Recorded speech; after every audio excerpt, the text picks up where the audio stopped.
Hi, this is Andy Freeman from Space to Breathe, and just doing a little session around being hopeful about the future. I'm going to be doing this kind of in a live kind of way. It's something that we've been thinking about for a while, and obviously, with kind of current world events, is very much at the forefront of a lot of our minds. So, how do we be hopeful? And it's important that we hope because hope drives us forward. Hope enables us to get up in the morning. Hope enables us to feel like the world around us is a safer place. Hope gives us the energy to be well and to build our well-being. And when we don't feel hopeful, we know about it. It can be hard. Life can be a bit of a slog and we can get a bit low.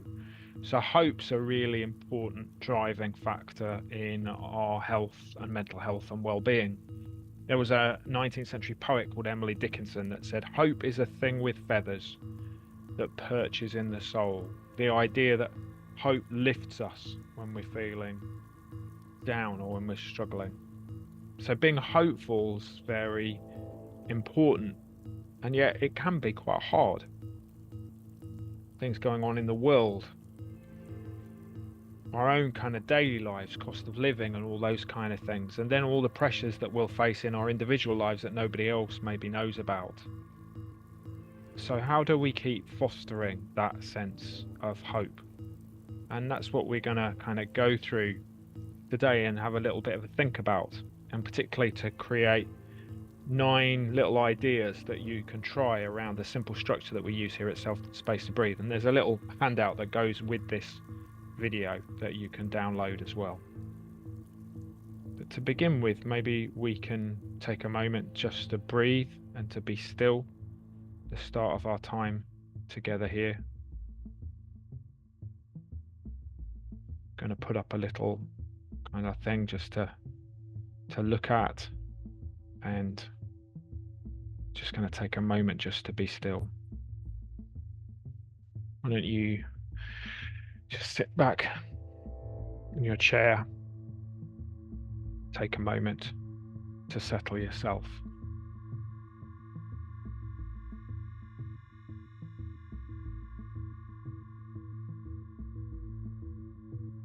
Maybe focus on the upward and downward movement of your rib cage as you breathe.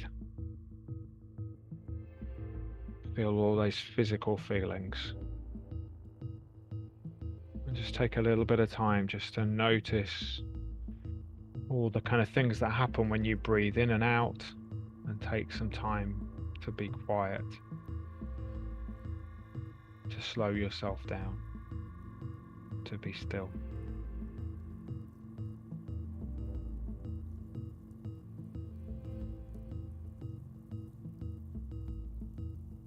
Just going to let this image sit on the screen just for a minute or two and allow you a little bit of space as we begin this time.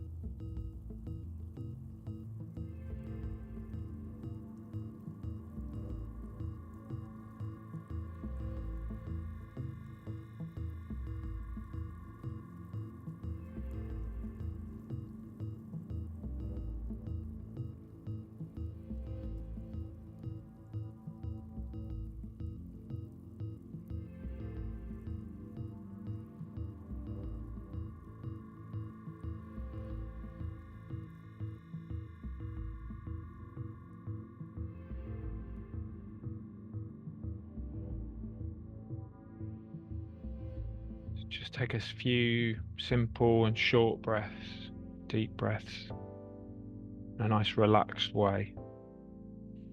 Maybe just breathe in, if you can, a sense of calm, being settled, so we can think about this subject clearly.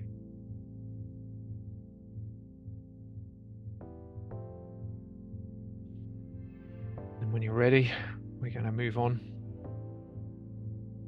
So just take a little bit of time to come back into the room. And I've got another image just to look at. I wonder if this feels like the future to you. Spent some time looking through some different visual images and picked this one out because Sometimes the future can feel a little bit like this. I kind of know where I'm going, but it feels a bit precarious. There's quite a lot of balance involved. Balance of the things that are around me versus where I want to go, who I want to be. That sense of being myself, and yet all the different things that have happened. And also there's a sense of my past as well that I bring with me. How do we begin to look at that in a hopeful way? Well, the reality is that being hopeful about the future is quite similar to our basic kind of ideas about well-being and mental health. We don't need to probably overthink this in some ways. And so the principles of well-being that we apply here in Space to Breathe have provided a good tool for us to think about how we take this forward.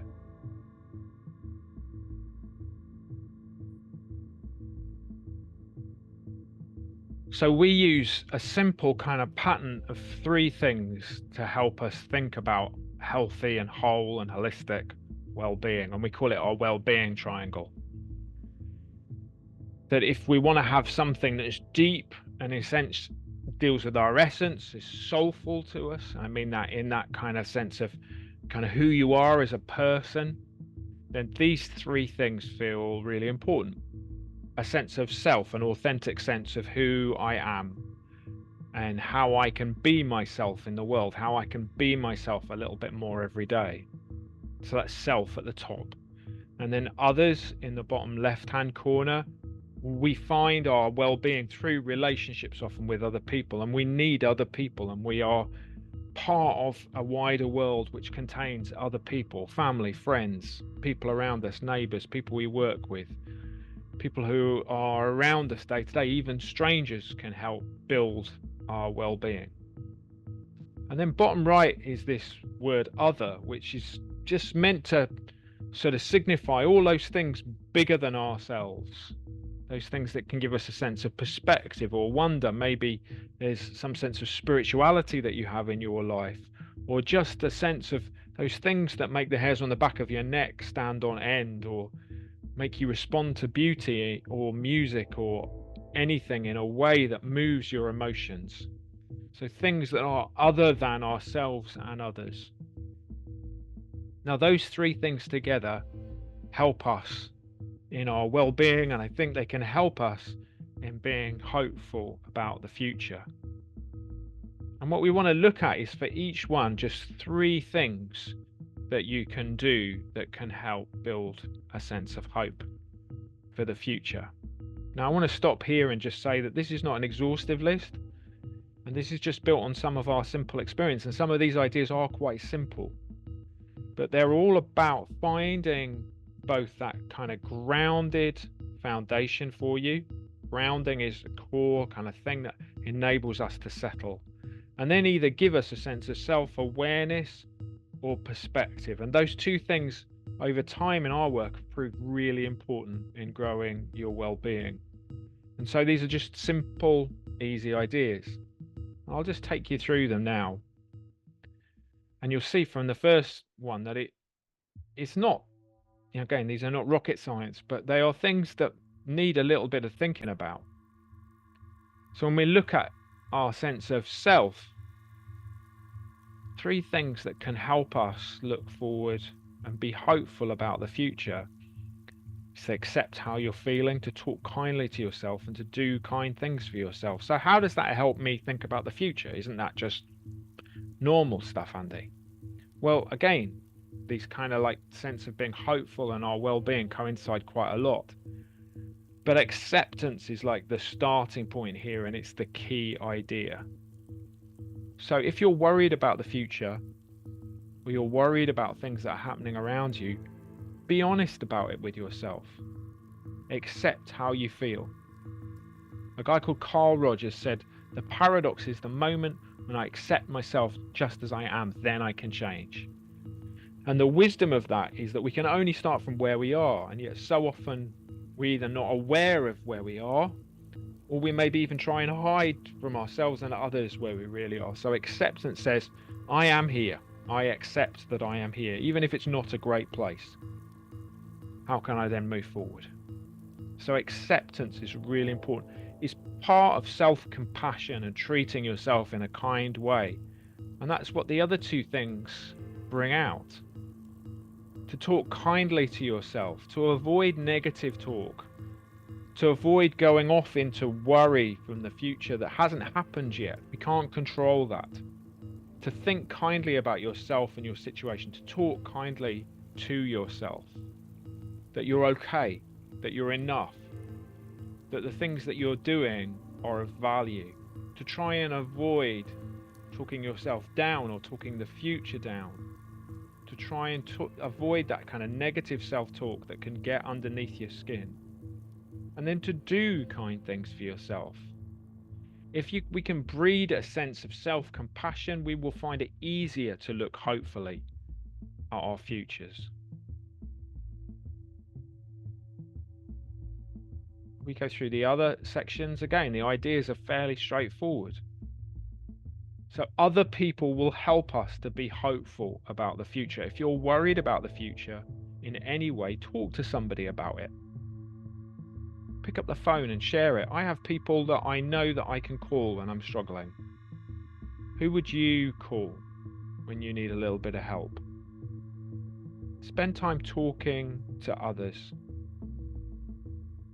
Spend time listening to others too. Hear what other people have got to say about hope and the future. How do they manage it?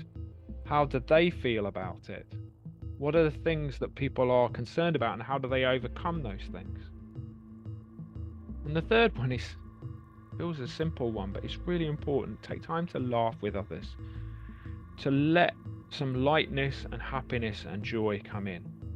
Particularly when we see a lot of world events, it can feel hard to laugh because there's so much stuff going on in the world. And so much of it is so difficult.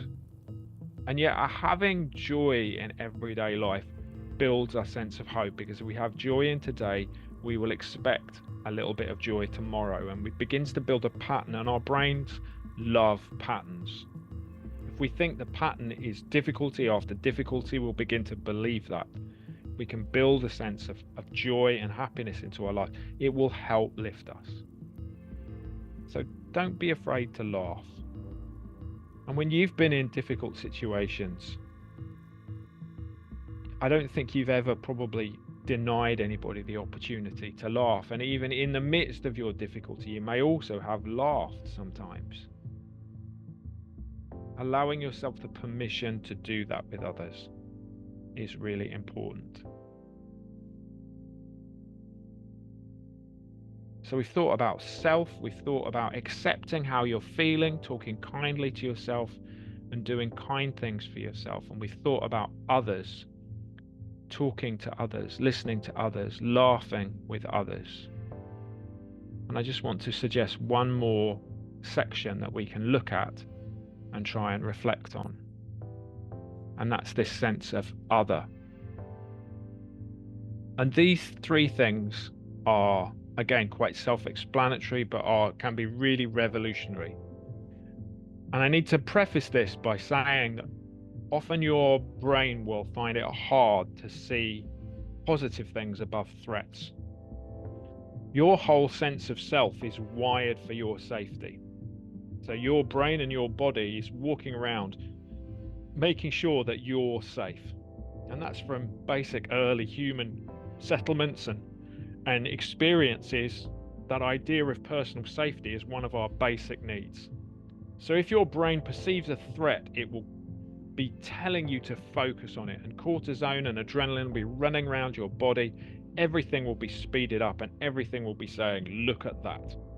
Sometimes the most important thing that we can do is not do that and allow that worry to settle, for us to slow down and calm ourselves, to ground ourselves, and then say after time, should I worry about that? So if you have the opportunity to put a worry on the shelf for an hour or a few hours, do it, because you'll be much better placed to respond.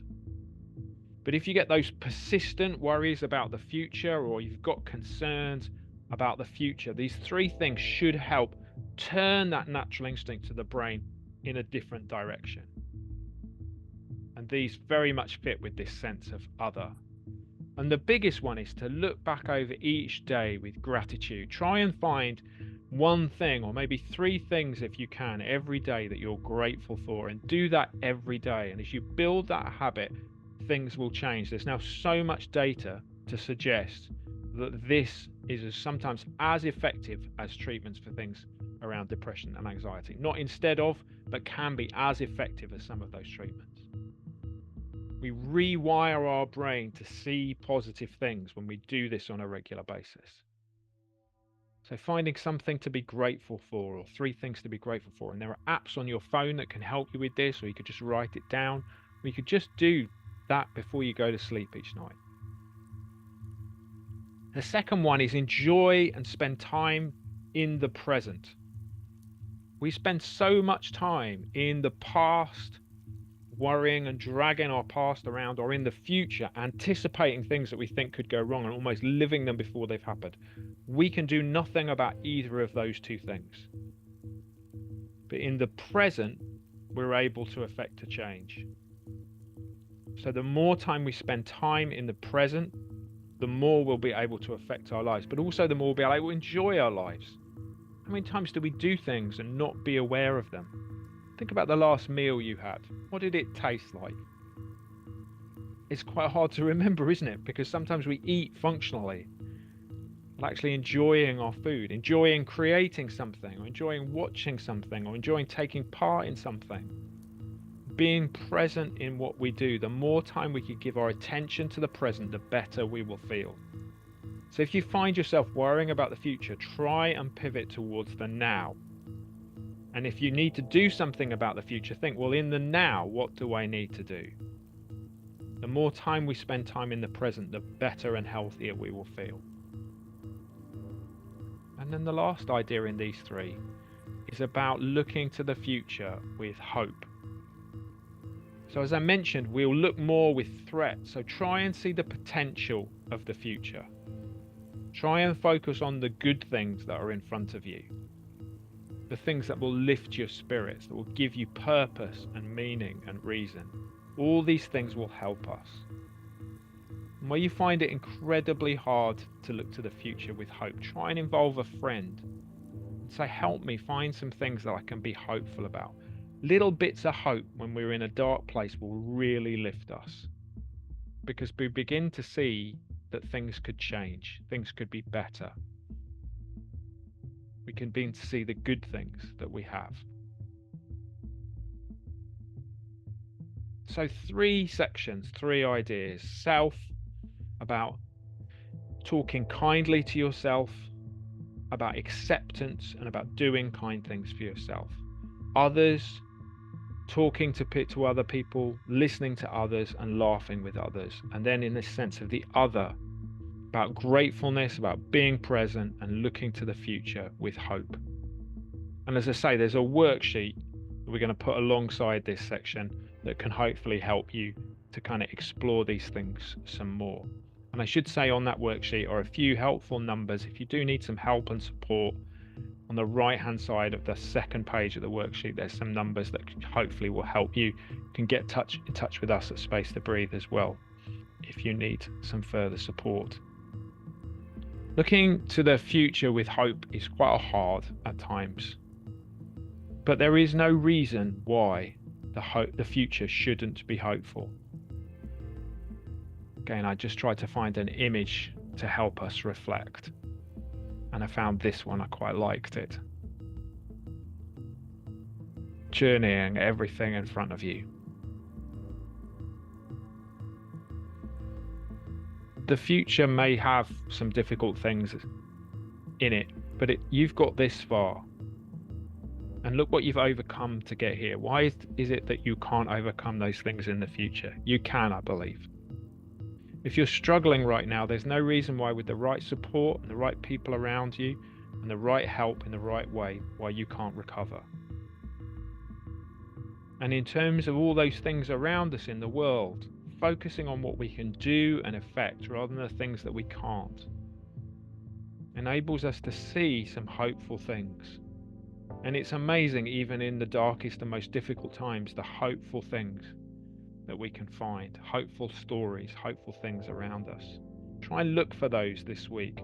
Hopeful stories on the news, hopeful things in life around you, things that you see that bring you hope. Allow that hope to grow like Emily Dickinson's bird that perches in the soul. Hope is a thing with feathers.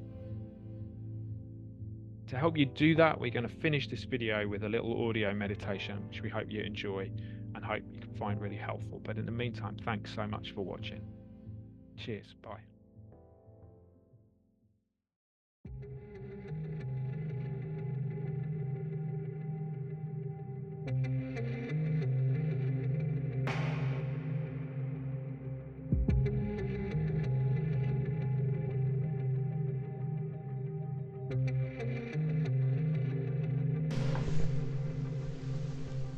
This is a short meditation about finding hope.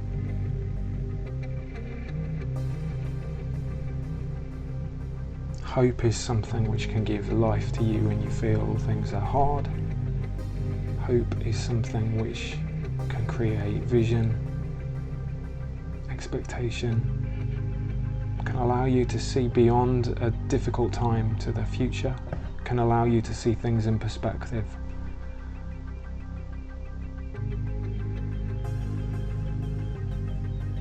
In this meditation, I just want you to imagine your hope as a seed. If you have one around, just hold one in your hand, or if there's a plant to look at that. Imagine this seed, what does it need to grow?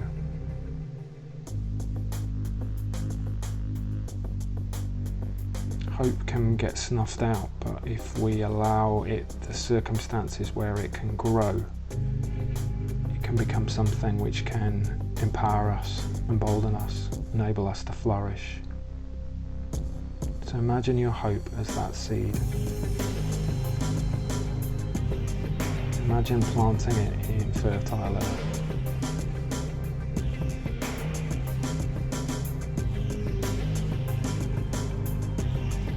It needs the right timing to be sown at the right time and in the right place.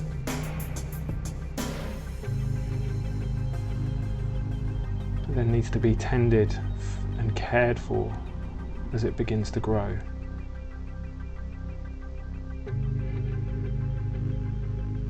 And then as it grows into a bigger plant and produces something, flowers or fruit, it still needs to be cared for, tended for.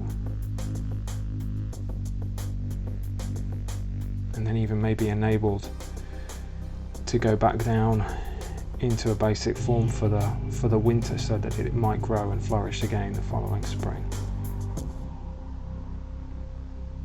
So think about those phases, those seasons for this sense of hope that you have.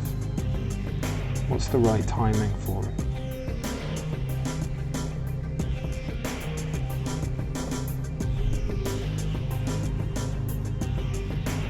How does it need to be tended from a seed to grow into a plant?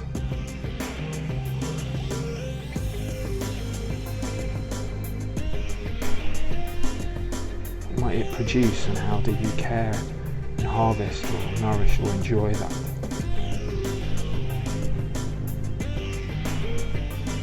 And is it seasonal? Will there be times where it will go down to just a plant, or even back to a seed or a bulb before it grows again the following spring?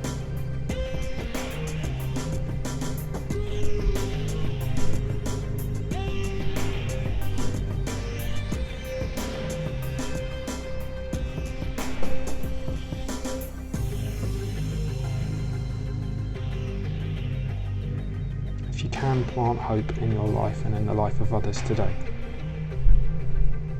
consider how you might do that.